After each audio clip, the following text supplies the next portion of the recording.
Okay. तो ये जो सेकंड ट्रांजैक्शन है इसमें आप ये समझ लें कि एक तो ये है कि आप जो है वो कैश पे कर रहे हैं, ठीक है। तो जब आप कैश पे कर रहे हैं तो ये आपकी कैश ट्रांजैक्शन होगी। और दूसरी चीज़ ये है कि डोनाल्ड जो है वो ऑलरेडी आपको क्रेडिटर है, उसने बताया भी होगा, ठीक है। तो और वैसे भी आप कैश अगर किसी डोनाल्ड को पे कर रहे हैं तो उससे आपने कोई चीज़ खरीदी होगी क्रेडिट के ऊपर, तभी आप उसको पे कर रहे हैं, तो वो आपका क्रेडिटर है। तो यहाँ पे दोनों चीज़ें हमने आइडेंटिफाई करनी कि एक तो ये कैश ट्रांजेक्शन है, दूसरा ये कि डोनाल्ड जो है वो क्रेडिटर है। तीसरे के ऊपर आ जाए, paid cash to Meera on account. Again आपने कैश मीरा को क्यों पे किया, क्योंकि मीरा से आपने ऑन अकाउंट चीज़ें जो है वो ख़रीदी थी। तो जब आपने मीरा से ऑन अकाउंट चीज़ें खरीदी थी तो मीरा आपके अकाउंट पेबल बन गई थी उस वक्त, या क्रेडिटर बन गई थी, ठीक है। और अब आप उसको क्या कर रहे हैं, कैश पे कर रहे हैं। तो एक तो ये कि ये कैश ट्रांजेक्शन है, दूसरा ये कि मीरा आपका क्रेडिटर है या आपकी जो है वो अकाउंट पेबल या क्रेडिटर है, ठीक है। उसके बाद है sold motor car for cash to Dawood. अच्छा जी, अब आप अगेन कैश के ऊपर सेल कर रहे हैं तो ये कैश ट्रांजेक्शन है, ठीक है। सेकेंडली ये है कि अब यहाँ पे कोई डेटर नहीं बन रहा आपका, ठीक है। जब आप किसी को कोई चीज़ बेचते हैं तो अगर वो आप क्रेडिट के ऊपर बेचते हैं तो उस सूरत में डेटर बनता है, लेकिन यहाँ पे तो आपने उसको कैश के ऊपर बेची है, तो दाऊद तो फ्यूचर में आपको कुछ नहीं देने वाला। तो इसलिए ये सिर्फ कैश ट्रांजेक्शन है, इसमें डेटर इन्वॉल्व नहीं है या क्रेडिटर इन्वॉल्व नहीं है। क्रेडिटर तो हो ही नहीं सकता क्योंकि आप चीज़ बेच रहे हैं, जब आप चीज़ बेचते हैं तो उसमें फिर डेटर बनता है। लेकिन यहाँ पे क्योंकि आप कैश पे बेच रहे हैं तो इस वजह से कोई डेटर नहीं बन रहा। नेक्स्ट है bought furniture on credit from Henry. अब यहाँ पे आप चीज़ें खरीद रहे हैं किसके ऊपर, क्रेडिट के ऊपर, तो ये क्रेडिट ट्रांजेक्शन होगी, नंबर वन। नंबर टू ये कि आप किससे खरीद रहे हैं, हेनरी से खरीद रहे हैं, तो हेनरी को आपने फ्यूचर में पे करना है, तो ये आपको क्रेडिटर हो जाएगा या फिर अकाउंट पेबल हो जाएगा। तो ये क्रेडिटर इसलिए है या अकाउंट पेबल हेनरी हेनरी इसलिए है क्योंकि आपने फ्यूचर में इसको पे करना है। तो जब आप किसी को फ्यूचर में पे करना होता है तो वो आपको क्रेडिटर या अकाउंट पेबल होता है। अच्छा, उसके बाद है रिसीव कैश। अगेन अब आप कैश रिसीव कर रहे हैं तो कैश इन्वॉल्व है, तो कैश ट्रांजेक्शन है। तो एक चीज़ आप ये जहन में रख लें कि कैश या क्रेडिट ट्रांजेक्शन का इस चीज़ से कोई ताल्लुक नहीं है कि डेटर है बीच में इन्वॉल्व है या क्रेडिटर इन्वॉल्व है या नहीं है। जब भी कैश इन्वॉल्व होगा तो वो कैश ट्रांजेक्शन होगी, और जब कैश इन्वॉल्व नहीं है, उधार आप कोई चीज़ कर रहे हैं, उधार कोई चीज़ ले रहे हैं, तो फिर वो क्रेडिट ट्रांजेक्शन हो जाएगी, ठीक है। तो यहाँ पे अब वो कह रहे हैं कि रिसीव कैश, तो ये कैश ट्रांजेक्शन होगी, ठीक है। किससे रिसीव किया आपने, स्टार ब्रदर से आपने रिसीव किया। स्टार ब्रदर से क्यों रिसीव किया है, क्योंकि स्टार ब्रदर ने ऑन अकाउंट यानी कि क्रेडिट के ऊपर आपसे कोई चीज़ खरीदी होगी। जब उन्होंने आपसे ऑन अकाउंट एक चीज़ खरीदी थी तो उस वक्त वो आपके रिसीवेबल बन गए थे, ठीक है। उस वक्त वो आपके रिसीवेबल बन गए थे, तो स्टार ब्रदर्स जो है वो आपके रिसीवेबल या डेटर है, क्योंकि इन्होंने आपसे क्रेडिट के ऊपर चीज़ खरीदी थी। अब आप उनसे कैश रिसीव कर रहे हैं तो ये कैश ट्रांजेक्शन है, ठीक है। तो ये चीज़ आपने देखनी है कि अगर कैश इन्वॉल्व है तो कैश ट्रांजेक्शन हो जाएगी। कैश किस से रिसीव कर रहे हैं, स्टार ब्रदर से रिसीव कर रहे हैं। क्यों रिसीव कर रहे हैं स्टार ब्रदर से, क्योंकि स्टार ब्रदर ने ऑन अकाउंट आपसे चीज़ें खरीदी थी। अगर वो आपको पैसे दे रहे हैं तो इसका मतलब खरीदी ही थी ना। तो इसका मतलब है स्टार ब्रदर्स आपके डेटर थे, जिनसे आपने कैश रिसीव किया, ठीक है। तो एक तो ये कैश ट्रांजेक्शन होगी और दूसरा स्टार ब्रदर्स आपके डेटर्स या रिसीवेबल हो गए। डेटर्स का दूसरा नाम रिसीवेबल है, हम ऑलरेडी पहले पढ़ चुके हैं। ऑनर हमेश introduce further cash into the business. अब जो आपका बिजनेस का ऑनर है हमेश, उसने जो है वो कैश इंट्रोड्यूस किया बिजनेस में, यानी उसने और पैसा बिजनेस में लगाया है। तो पहले तो चीज़ ये देख लें कि कैश इन्वॉल्व है, कैश उसने इंट्रोड्यूस किया है, तो ये कैश ट्रांजेक्शन होगी, क्रेडिट ट्रांजेक्शन तो हो नहीं सकती।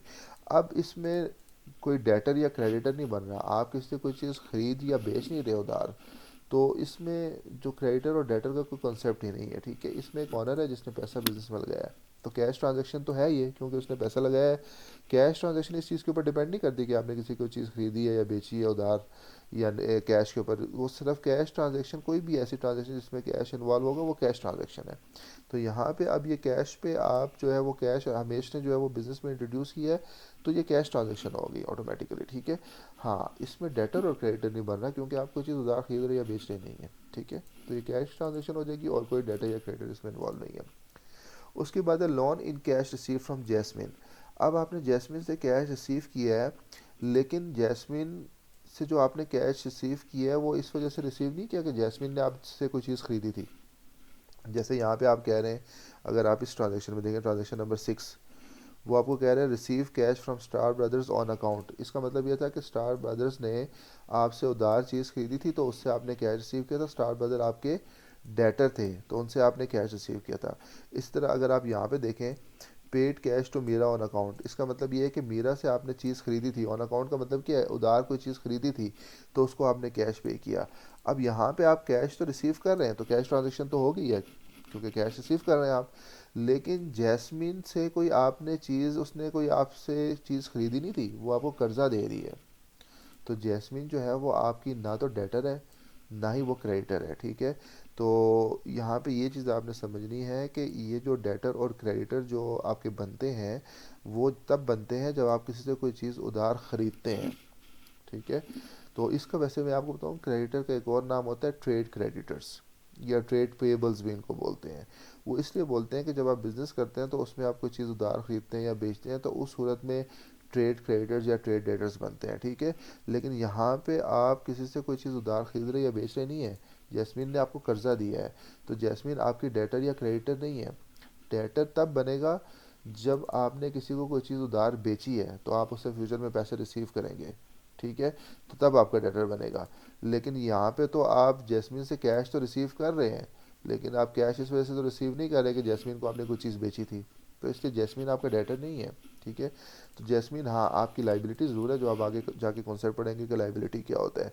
तो ये चीज़ आप समझ लें कि एक तो ये कैश ट्रांजेक्शन है, नंबर वन।